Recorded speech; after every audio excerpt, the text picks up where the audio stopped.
Bonjour à tous. Merci d'être venus pour ce webinaire sur la signature de code. C'est une première pour Magellan Sécurité, ce genre de webinaire. Donc merci à vous.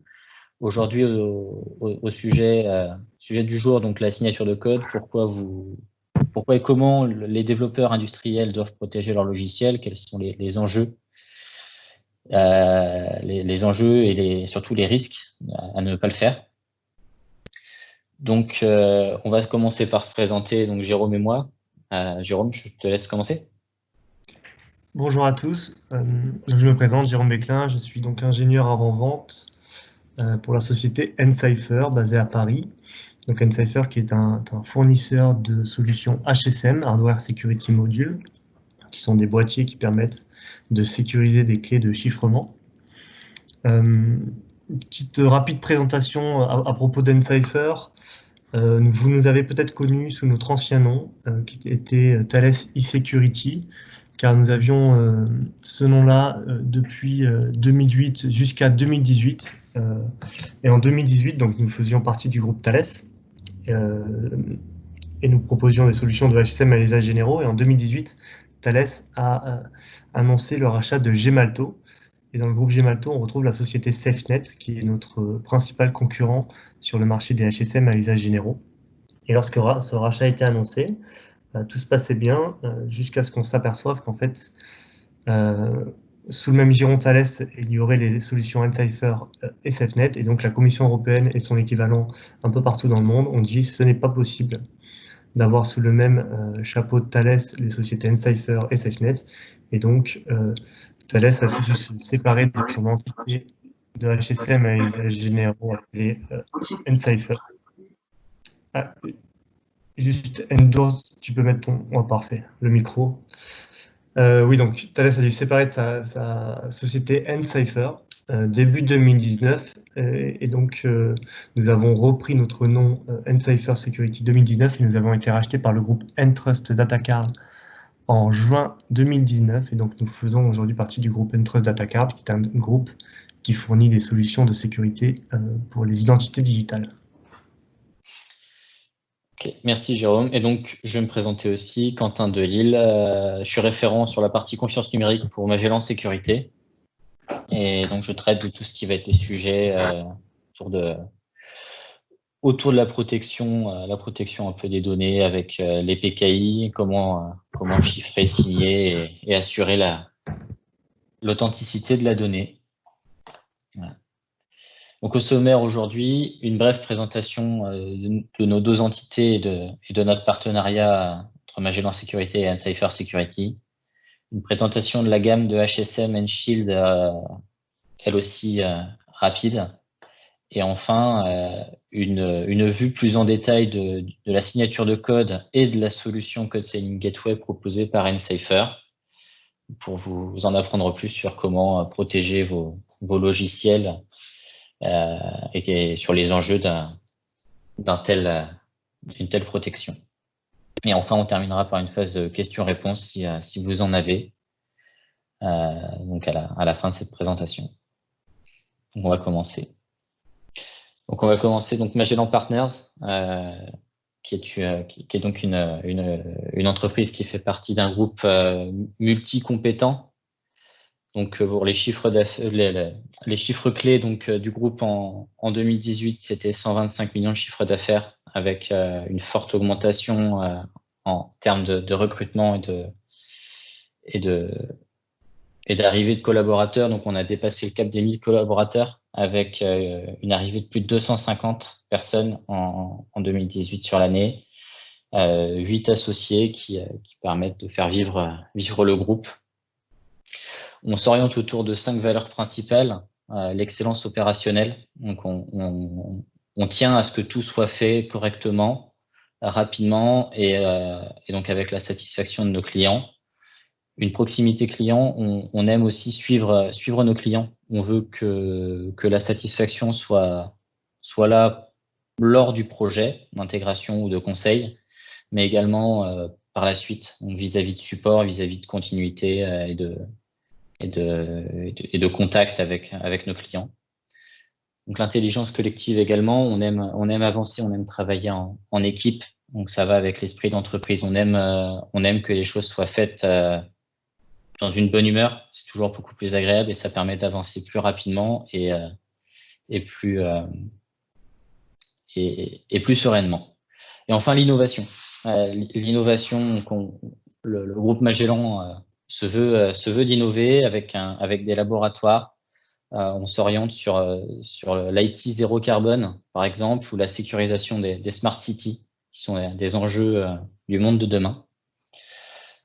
On a 4 activités principales qui sont donc la sécurité qui s'oriente autour, donc la cybersécurité au sens premier du terme, on va dire, qui s'oriente autour de l'audit, des pentests et des red teams. Le management des risques et de la conformité, on assiste les RSSI dans leur travail. On peut proposer du personnel pour assister les RSSI. L'homologation des systèmes d'information, donc pour des environnements sensibles ou à caractère sensible. La conformité réglementaire, donc pour se normer et puis se faire donc homologuer et s'assurer qu'on n'aura pas de soucis, notamment autour de la RGPD, des nouvelles problématiques de protection des données. Sûreté et protection du patrimoine, gestion de crise, plan de continuité d'activité, plan de reprise d'activité, et enfin l'intégration de solutions. Donc là, ça va être la partie Magellan Sécurité elle-même, qui va proposer donc dans les offres d'intégration de l'assistance maîtrise d'ouvrage, architecte, chef de projet et AMOA technique, et l'assistance à maîtrise d'œuvre, donc là pour les projets en tant que tels, l'intégration de solutions et expertise technique. Enfin, un centre de service qu'on appelle Magellan Sécurité Service pour assurer le support et la maintenance de vos solutions qu'on va intégrer, et donc d'autres services récurrents de sécurité au travers de billets de sécurité, de mise à jour, de patch management et autres. Voilà, autour de 5 domaines majeurs qui sont la confiance numérique, la protection des données, l'identité et la gestion de l'identité, les systèmes d'information industriels et critiques. Donc, on en parlait, systèmes d'information sensibles, par exemple, et la sécurité du cloud. Donc, avec 11 partenaires qui sont Yubico, Nexus, Varonis, Sanctuaris, Auth0, Alcide Identity. Et sur cette N-Cypher, forcément, on va détailler Enescope, et sur la diapo, c'est mon erreur, il manque Fortinet et Gatewatcher. Non, ils sont là.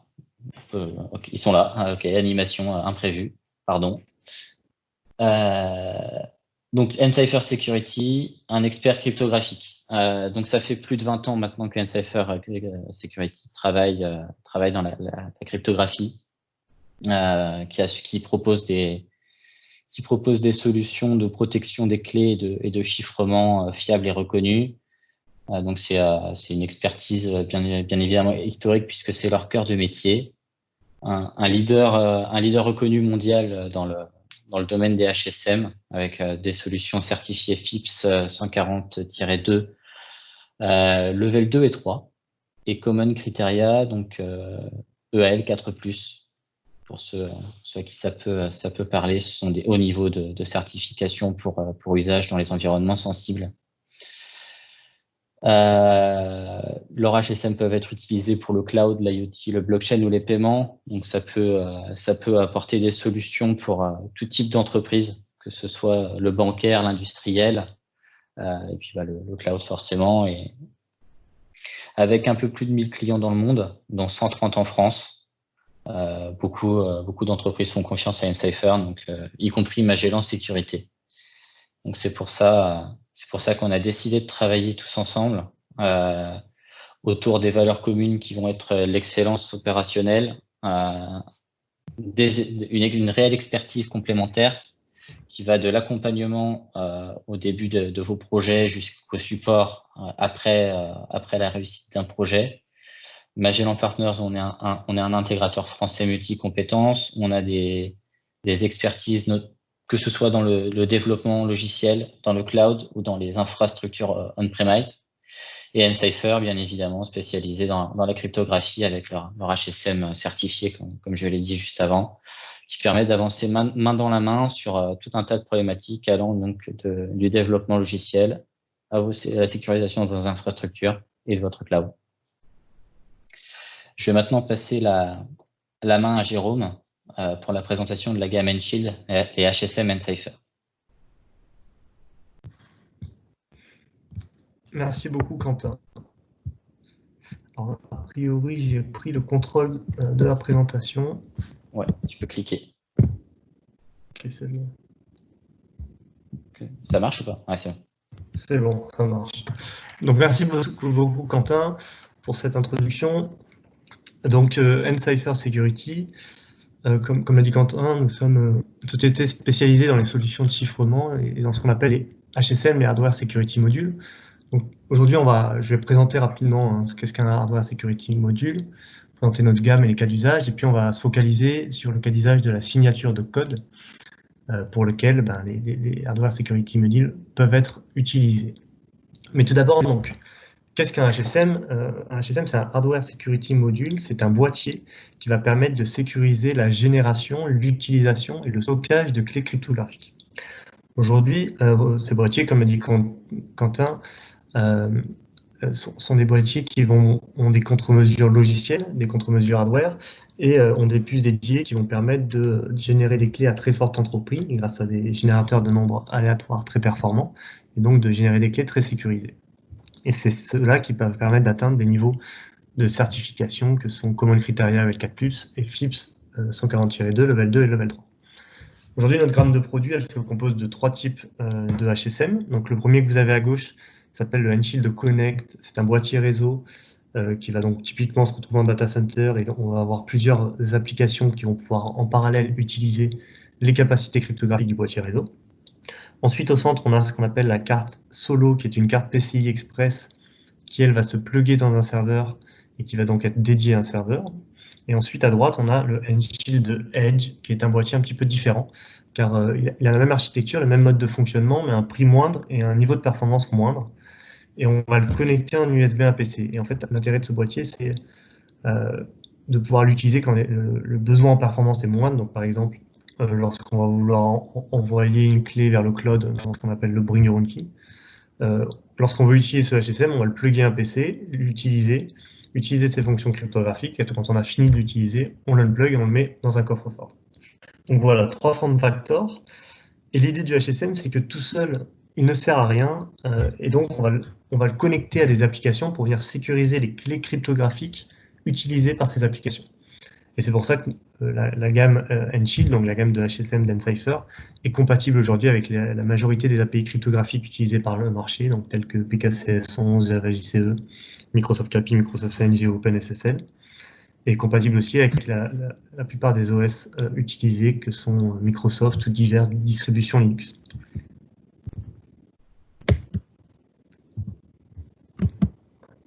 Alors, un peu de mal à changer de slide, Quentin.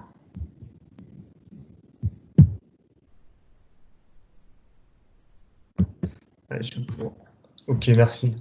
Un petit point rapidement sur la gamme de produits. Le mode de fonctionnement s'appelle Security World, et si vous voulez plus d'informations là-dessus, on pourra en discuter ensuite. Et d'ailleurs, n'hésitez pas à poser des questions si vous en avez sur le chat. Mais l'approche d'Ncipher avec ce HSM, c'est de dire que lorsqu'on initialise son HSM, on va générer une clé module qui est une clé maître qui ne sort jamais du HSM et qui est toujours protégée par le HSM. Et ensuite, toutes les clés applicatives utilisées par les applications vont être stockées sous forme chiffrée en dehors du HSM, donc avec le même niveau de confiance, mais stockées en dehors du HSM, ce qui va permettre de nombreux avantages, en particulier une scalabilité très facile, parce qu'on a par exemple une capacité de génération de clés illimitée pour un HSM. Ensuite, on a un confort d'utilisation. Si on veut rajouter un niveau de performance, il suffit de rajouter un HSM, de régénérer la clé maître qui est stockée dans le hardware, et pour rajouter des HSM à son security world. Donc voilà, ça c'est l'approche d'Encipher, qui est une approche qui a de nombreux avantages. Si vous avez plus de questions là-dessus, on pourrait y revenir par la suite. Et un autre point différenciant et important, c'est ce qu'on appelle code safe.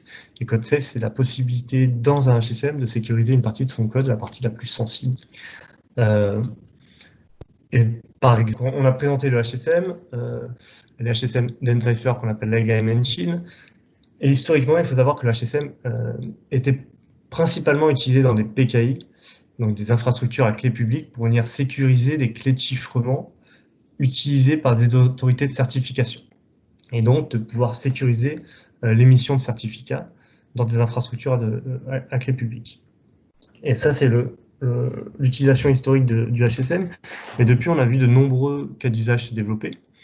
Donc en particulier autour de la signature de code, et ça sera le cas d'usage sur lequel nous reviendrons par la suite. Mais on a eu aussi d'autres sujets comme la protection de bases de données, où on va pouvoir utiliser le HSM sur des bases de données Microsoft ou Oracle par exemple, qui ont des solutions de chiffrement interne qu'on appelle les TDE et qui peuvent utiliser le HSM pour venir sécuriser leurs clés maîtres.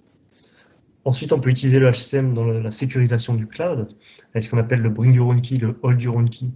Bring Your Own Key étant un principe qui dit que on donne nos données à des fournisseurs de cloud qui va les chiffrer et qui va utiliser ces clés de chiffrement pour chiffrer nos données.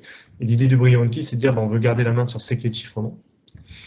Ensuite, on va avoir des suivis autour des normes de paiement, en particulier une norme qui s'appelle PCI DSS, qui sert à protéger les données des utilisateurs de cartes de paiement et qui réclame l'utilisation de hardware certifié pour sécuriser ces données. Et on a des cas d'usage plus nouveaux, plus modernes, autour de l'IoT et de la blockchain. Alors la blockchain qui sont des bases de données décentralisées et sécurisées par de la cryptographie, où le HSM peut être utilisé pour valider des transactions, valider des blocs. Et l'IoT qui est une sorte de grande PKI où on va utiliser le HSM comme racine de confiance pour sécuriser des objets qu'on retrouve dans la nature. Donc voilà, les cas d'usage aujourd'hui sont très larges et le HSM peut servir de racine de confiance pour tous ces cas d'usage. Donc pour du code signing, pour du cloud, pour du protection de base de données, et on a aussi un certain nombre d'intégrations avec des partenaires technologiques, qui proposent des solutions qui font appel à de la cryptographie. Et le HSM peut venir être intégré à ces solutions pour venir sécuriser les clés de chiffrement utilisées par ces solutions. Donc par exemple des solutions de privilege access management comme CyberArk, Walix, Ticotic peuvent faire appel à un HSM pour venir sécuriser leurs clés. Des solutions pour faire du déchiffrement HTTPS, des solutions comme les proxys de McAfee, les solutions de F5, des firewalls de Palo Alto, toutes ces solutions peuvent venir faire appel à un HSM pour protéger leurs clés de chiffrement. Et donc le HSM est vraiment cette racine de confiance qui va permettre d'offrir de la cryptographie as a service au sein d'une société. Voilà pour une présentation des HSM. On va maintenant parler du use case spécifique qui est le thème de la présentation aujourd'hui et qui est la signature de code. Alors qu'est-ce que la signature de code? C'est l'application d'une signature numérique à un exécutable ou un script. Et ça va permettre deux choses. La première, ça va permettre de s'assurer de l'authenticité de son code, c'est-à-dire de l'identité de son auteur. Et ça va permettre de s'assurer de l'intégrité de son code, c'est-à-dire que le code n'a pas été falsifié ou modifié après sa signature. Donc, il faut donc protéger ce processus de signature de code afin de réduire les risques de vol d'identité qui pourraient avoir une atteinte grave à la réputation de votre société. Et d'ailleurs, on verra quelques exemples par la suite. À noter, vous pouvez voir sur les photos à droite que Windows, par exemple, signe son code et signe certains de ses drivers, et va utiliser pour cela des HSM Encipher. Par exemple, à droite, donc c'est sur ma machine qui est sous Windows 7, on a des drivers comme le driver ATAPI.6 qui est signé avec un HSM Encipher. Alors, on va parler de la signature de code. Déjà, une démonstration, qu'est-ce que la signature de code? Dans une signature de code, ça nécessite deux choses. Ça nécessite une paire de clés de chiffrement et qui pourra, par exemple, être obtenue suite à une demande de certificat auprès d'une autorité de certification. Cette paire de clés, elle va permettre de s'identifier, d'identifier son code. Et on retrouvera d'ailleurs dans le certificat la clé publique. Donc l'idée de la signature de code, c'est de dire qu'un développeur développe son code. va développer une application, donc le code de son application, il va vouloir signer ce code. Et pour ce faire, il va d'abord hacher son code.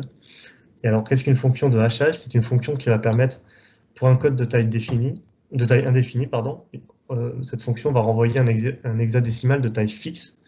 Et si on change un tout petit bout de code en entrée, et ben le résultat, le hash, va être très différent. Donc c'est une fonction de hachage, et donc le développeur va, dans un premier temps, hacher son code pour avoir un hexadécimal de taille fixe, et signer ce hash avec sa clé privée. Ce qui va créer ce qu'on appelle la signature digitale du code du développeur. Et on va rajouter la signature digitale du code du développeur à son code initial pour créer le code signé. Donc le code signé, qu'est-ce que c'est? C'est le code initial avec une signature digitale qu'on rajoute à la fin. Et toute cette partie en haut va pouvoir utiliser le HSM pour être sécurisé. Donc le HSM permet de faire des fonctions de hachage et permet de sécuriser les clés de chiffrement qui vont venir signer le code.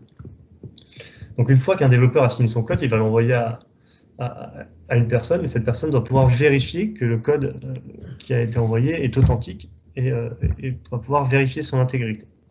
Et pour ce faire, donc, il reçoit le code signé, qui consiste en le code initial et la signature digitale. Et tout d'abord, il a la signature digitale, pardon, qui consiste en le code haché.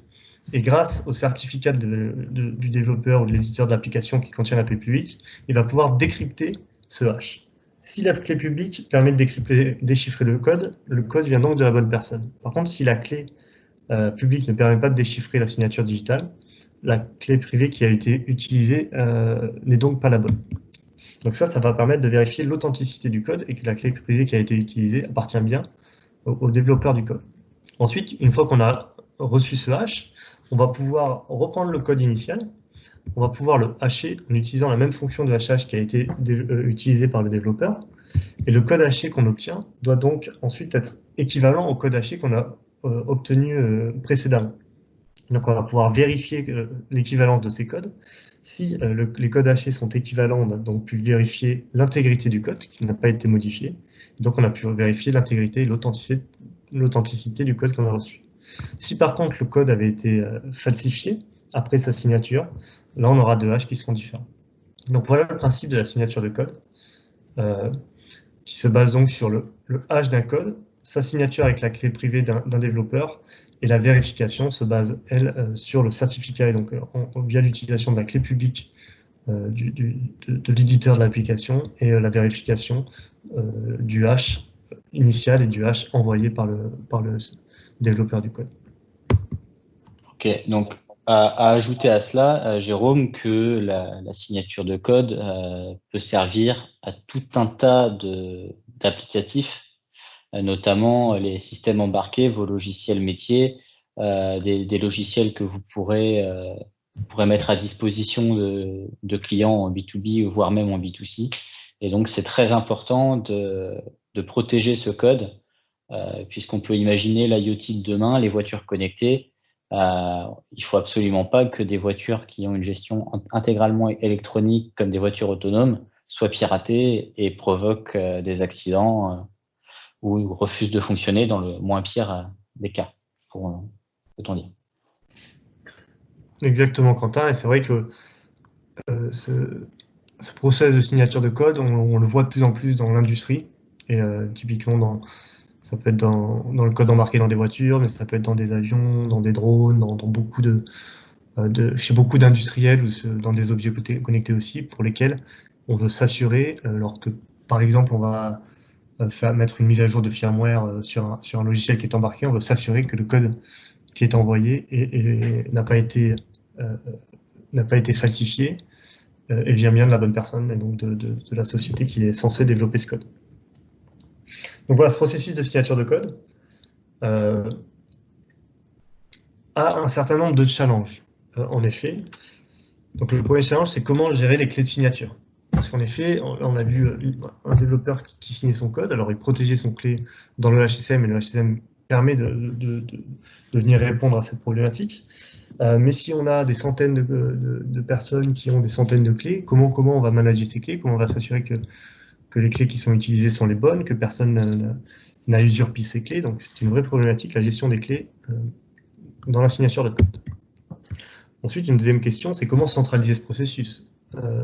Imaginons qu'on a une société qui a des locaux un peu partout dans le monde, des développeurs un peu partout dans le monde. Comment s'assurer qu'on ait des processus, des validations qui soient faites sur le code qui est signé, sur le processus, qui soient valables.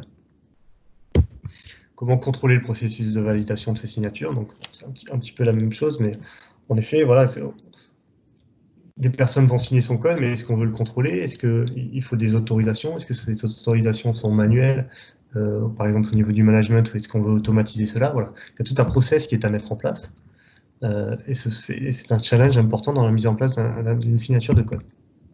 Et la dernière question, c'est comment garder une trace de ces signatures de code afin que ça soit auditable. En effet, souvent on veut que tout ce processus soit auditable pour qu'on puisse s'assurer que tout a été fait dans l'ordre des choses.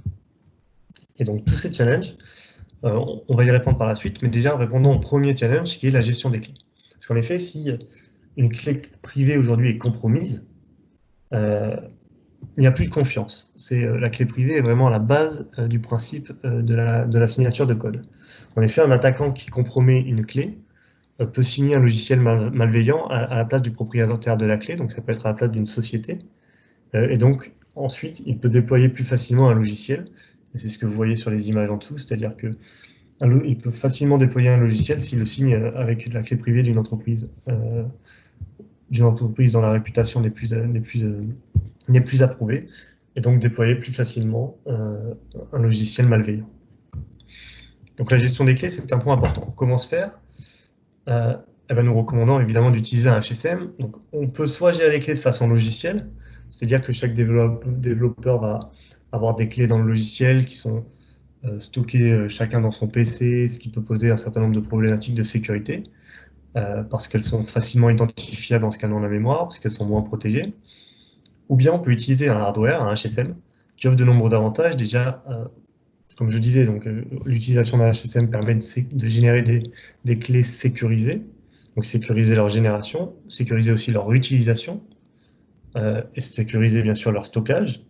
On va pouvoir sécuriser aussi le cycle de vie des clés, les révoquer s'il le faut. Et on a aussi la possibilité d'appliquer des politiques strictes d'utilisation de ces clés. Et d'ailleurs, vous le voyez à droite, mais Microsoft recommande d'utiliser du hardware pour venir gérer ces clés utilisées dans le processus de signature de code. Alors, quelques attaques célèbres qui ont fait beaucoup de bruit plus ou moins récemment. Enfin, une en particulier, c'est Asus. En fait, des pirates informatiques ont exploité le système de mise à jour logiciel d'Asus. Ils ont réussi à installer des logiciels malveillants à plus d'1 million de PC en les signant avec des certificats numériques d'Asus, des certificats légitimes pour donner l'impression d'une mise à jour logicielle authentique venant d'Asus. Mais en fait, ce qui s'est passé, c'est que des hackers ont volé une clé privée de l'entreprise, d'Asus, et ont utilisé cette clé pour signer à la place d'Asus des logiciels malveillants, et ont donc pu porter une attaque d'ampleur sans déclencher la moindre alarme parce que ces logiciels ont été signés par Asus. Donc il y a cette attaque importante qui a touché plus d'1 million de PC Asus. Et sachez aussi que des certificats de signature de code peuvent être volés, et sont mis on peut en retrouver aujourd'hui sur le Darknet, et le Dark Web, pour pas beaucoup d'argent. Donc imaginez que vous pensez tout bien faire, vous protégez vos clés, mais si un jour ces clés ne sont pas assez protégées et qu'un attaquant vous les vole et les met sur le Darknet, quelqu'un peut facilement les acheter, signer des malwares au nom de votre entreprise, et cela aura des conséquences catastrophiques pour votre image de marque. Donc voilà.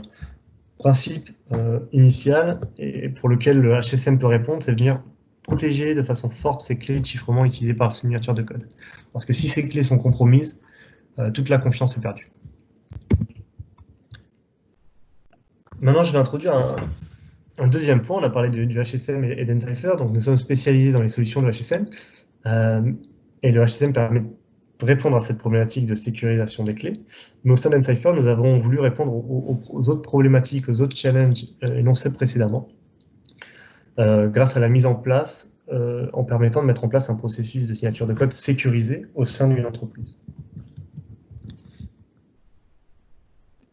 Et donc pour revenir à ce qu'on disait, on a 3 modèles. Le premier modèle, c'est des développeurs qui vont avoir des clés stockées dans du software, parfois des clés qui peuvent se retrouver à droite à gauche et peu sécurisées. Ensuite, on a le modèle où le HSM, où une société où les développeurs vont utiliser un HSM pour sécuriser leurs clés privées. Donc c'est un modèle intermédiaire qui est intéressant, mais on n'a toujours pas centralisé tous les processus au sein d'une entreprise, on a juste sécurisé les clés. Et c'est à cette troisième problématique qu'a voulu répondre N-Cipher, donc répondre au challenge précédent qui était comment centraliser un processus de signature, comment garder une trace des signatures, comment contrôler le processus de validation des signatures. Et donc N-Cipher, et en particulier nos équipes de Professional Services, ont développé ce qu'on appelle une Code Signing Gateway, donc une passerelle de signature de code, qui va permettre de centraliser ce processus de signature de code au sein d'une entreprise et pouvoir offrir du coup au sein d'une entreprise du code signing, la signature de code as a service, soit pour les différentes filiales par exemple d'une entreprise, les différents projets, ou voire même, on discute de ce sujet pour des entreprises qui veulent faire signer à leurs sous-traitants leur code. Donc voilà, on a vraiment cette idée de code signing as a service qu'on peut proposer grâce à cette code signing gateway qu'ont développé nos équipes N-Cipher. Premier point important à propos de cette gateway, c'est que c'est une offre sur mesure, c'est-à-dire qu'elle n'est pas sur étagère, ce qui permet de pouvoir l'adapter aux besoins spécifiques des sociétés, des consommateurs, des sociétés qui vont vouloir utiliser cette gateway, car les besoins peuvent varier d'une industrie à une autre, par exemple. Ensuite, évidemment, toutes les clés sont protégées par des HSM N-Cipher certifiés FIPS Level 2. Donc, toutes les opérations de signature sont sécurisées et ont lieu dans le HSM. On a une gestion centralisée des accès aux opérations de signature de code et des processus de validation qui peuvent être gérés manuellement ou automatisés. Donc, c'est-à-dire qu'on peut avoir, par exemple, un manager par projet qui va approuver ses signatures, ou qui va approuver ses signatures, qui recevra, s'il le souhaite, des emails pour dire qu'il doit approuver la signature d'un code qui vient d'être développé, ou bien on peut automatiser tout cela. Et voilà, on va vraiment avoir cette idée de gestion centralisée pour offrir du code signing as a service. Alors, quelques fonctions clés de cette offre code signing gateway offert par N-Cipher? La première, c'est que l'ensemble des audits et des logs est centralisé, c'est-à-dire qu'on va tout auditer. Comment ça se passe? Quel est le process? C'est-à-dire qu'une personne va demander à signer son code, donc ce premier passage sera audité. Ensuite, le code va être scanné par la gateway, et je reviendrai dessus parce qu'on a en effet une intégration avec Microsoft Windows Defender qui va permettre de scanner les fichiers avant de les signer. Donc ce scan est aussi audité, est aussi logué. Ensuite, le manager, ou si c'est un processus automatique, va valider la signature de code. Ce passage-là sera aussi logué pour être auditable. Et ensuite, lorsque le code aura été signé, il va être archivé.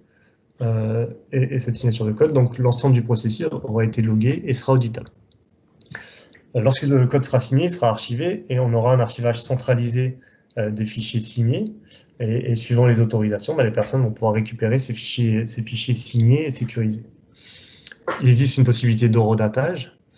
Donc tout ça, bien sûr, c'est du sur-mesure, mais en tout cas, si une société souhaite, elle peut horodater ce processus de signature de code. Comme je disais, on a une intégration avec Microsoft Windows Defender, donc on a la possibilité de scanner son code avant de le signer, pour vérifier qu'il ne comprenne pas de malfaçon ou de malware.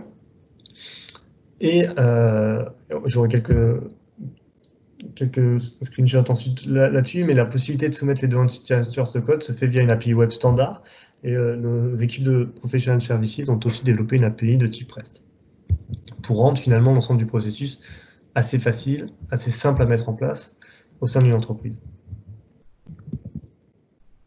D'autres fonctions clés, une fonction importante, c'est que cette Code Signing Gateway s'intègre à Microsoft Active Directory, ce qui va permettre une authentification possible basée sur vos certificats, et que ça va permettre de fournir l'authentification des utilisateurs, et du coup de gérer des groupes de validation. On va pouvoir mettre en place différents groupes, différents projets, donc on va pouvoir si on le souhaite, avoir une validation de la signature de code par projet ou par filiale. Voilà, toutes ces choses sont très customisables car c'est une solution qui n'est pas sur étagère, comme je le disais. Cette solution s'intègre aux outils de signature standard, donc Oracle Jarsigner, Microsoft Sign Tool, Apple Code Sign Tool, Android Code Signing Utility. Et l'idée, c'est qu'un développeur va pouvoir fournir son code et signer son code, et qu'on accepte différents types de formats, donc des exe, des DLL, aussi des formats type .jar, .cab. Voilà, donc vous avez une liste non exhaustive des formats qui sont supportés pour la signature de code, sachant que si vous souhaitez un format particulier, sachant que c'est une solution qui n'est pas sur étagère, une discussion est possible avec nos équipes de Professional Services pour développer des fonctions, si des fonctions spécifiques sont nécessaires pour répondre aux besoins d'un client final. Voilà, on a présenté cette Code Signing Gateway. Alors, on a une démo qui est disponible sur YouTube et j'ai mis le lien à la fin. J'ai voulu quand même finir sur quelques screenshots de cette solution pour montrer un petit peu l'interface de celle-ci. Sachez aussi, donc une démo est disponible sur YouTube, il est possible de poker notre solution de Code Signing Gateway facilement et à distance.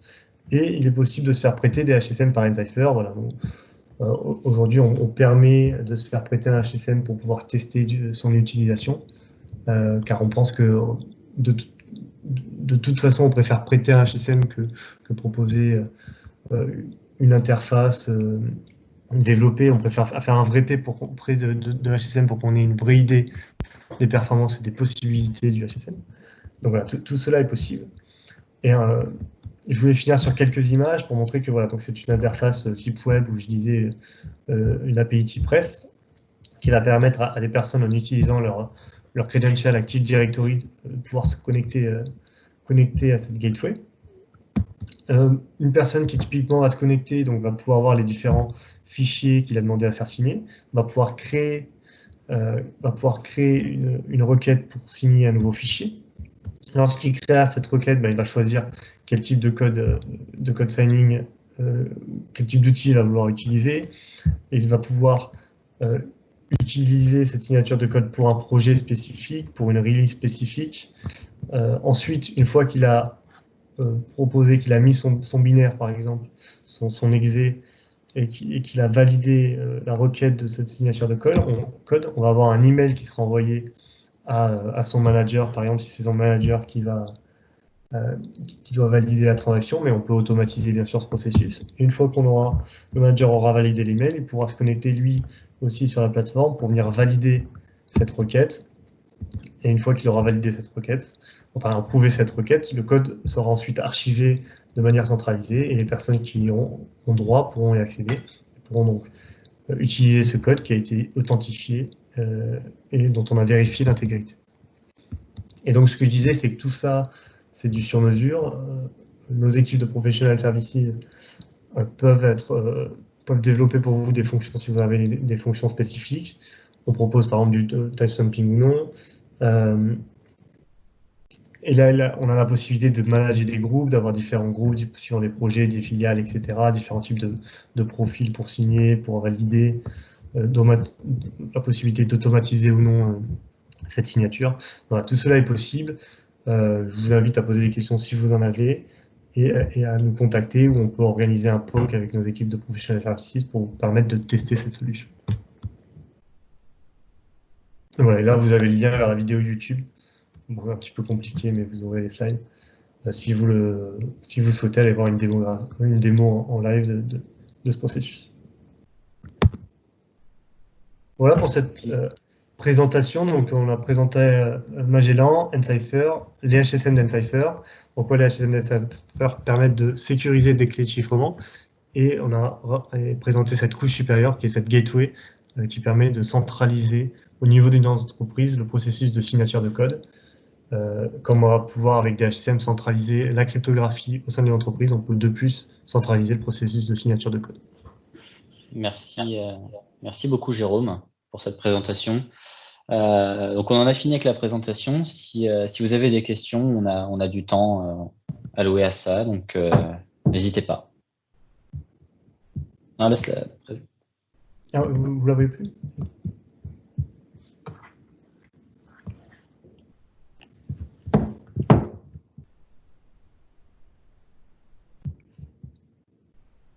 Pas de questions, du coup, personne qui interpelle sur la conversation ni en vocal. Si.